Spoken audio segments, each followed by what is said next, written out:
Hi guys, எல்லாம் எப்படி இருக்கீங்க? எல்லாம் நல்லா இருக்கீங்களா? இன்றைக்கி பார்த்தீங்கன்னா ப்ரெட் ஆம்லேட் தான் பண்ண போகிறோம். குழந்தைங்களுக்கு ஸ்நாக்ஸு வந்தோடனே குழந்தைங்க பசியோடு இருப்பாங்கள்ல, அதனால் அவங்க வந்து ஏதாவது செஞ்சு கொடுங்க அப்படின்னாங்க. சரின்னு சொல்லி அவங்களுக்காக சரி ஈஸியான மெத்தடில் செய்வோன்றதுக்காக தான் இப்போ பால் காய்ச்சிக்கிட்டு இருக்கேன். பால் காய்ச்சிட்டு தான் ப்ரெட்டு ஆம்லேட்லாம் பாருங்க உடச்சி வச்சுருக்கேன். இந்த வீடியோ தான் பார்க்க போகிறீங்க. ஆனால் வீடியோ நிறையா பேர் பார்க்குறீங்க, ஆனால் சப்ஸ்கிரைபர் பண்ணாமல் பார்க்குறீங்க. ப்ளீஸ் எனக்காக சப்ஸ்கிரைப் பண்ணிவிட்டு பாருங்கள். வாங்க வீடியோக்குள்ளே போகலாம். பால் காய்ச்சிக்கிட்டு இருக்கேன். காஃபி போட்டு கொடுக்கலான்னு குழந்தைங்களுக்கு. காஃபியும் ப்ரெட் ஆம்லேட் தான் இன்றைக்கி ஸ்நாக்ஸ், ஈவினிங் ஸ்நாக்ஸு. இப்போ அதில் கொஞ்சம் சர்க்கரையை கொட்டிக்கிறேன். 4 முட்டை தான் ஊற்றிருக்கேன். அதில் கொஞ்சோண்டு சர்க்கரை போட்டுட்டு இதை ஃபுல்லாக கரைச்சிக்கணும். சர்க்கரை எல்லாம்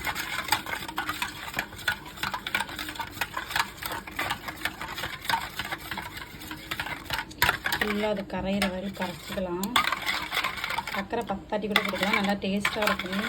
சர்க்கரை இல்லாமல் இருந்தாலும் நல்லா இருக்காது. சர்க்கரை நிறையா போட்டால் அது ஒன்றும் ஆகாது, நல்லாயிருக்கும், சாப்பிட நல்லாயிருக்கும். உங்களுக்கு எவ்வளோ தேவையோ அந்த அளவுக்கு நீங்கள் சர்க்கரை போட்டுக்கோங்க. குழந்தைங்க ஸ்கூல் விட்டு வந்தோடனே பசியோடு இருப்பாங்க, அதனால் இதை கொடுத்தீங்கன்னா ஸ்நாக்ஸ் உடனே சாப்பிட்டுக்கலாம், வேணான்னு சொல்ல மாட்டாங்க. ஃபுல்லாக கரைச்சிக்கோங்க. பால் வேற பொங்குது. ஃபுல்லாக கரைச்சிட்டு இப்போ காய்ச்சி வச்சுருக்கேன் இல்லையா, இந்த பாலை நம்மளுக்கு தேவையான அளவு, எவ்வளோ நம்ம ப்ரெட் ஆம்லேட் நம்ம செய்கிறோமோ, நம்ம ஃபேமிலி 2 பேர் 4 பேர் இருப்பாங்கள்ல, அவங்களுக்கு எவ்வளோ தேவையோ அந்த அளவுக்கு வந்து இந்த முட்டையில் ஊற்றிக்கோங்க. எங்களுக்கு இது போதும், நாங்கள் 3 பேர், நானையும் குழந்தைங்க மட்டும் தான் சாப்பிடுவோம்.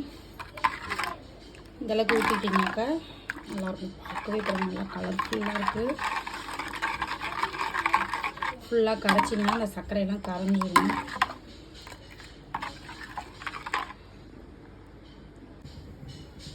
இந்த தோசைக்கல்லில் போடுறோம். சீக்கிரமாக 5 நிமிஷத்தில் முடிஞ்சிடும் ஸ்நாக்ஸு. குழந்தைங்களுக்கு டியூஷன் போகிறவங்களாம் சீக்கிரம் வந்தோடனே போகணுன்னு சொல்லுவாங்கள்ல, இதை சாப்பிட்டோன்னே போயிடுவாங்க குழந்தைங்க. ஃபுல்லாக இந்த மாதிரி தோசைக்கல்லில் போட்டு எடுத்துக்கலாம்.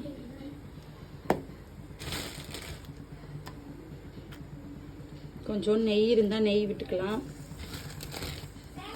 நெய் இல்லாட்டி எண்ணெயை விட்டுக்கலாம், எது இருக்குதோ.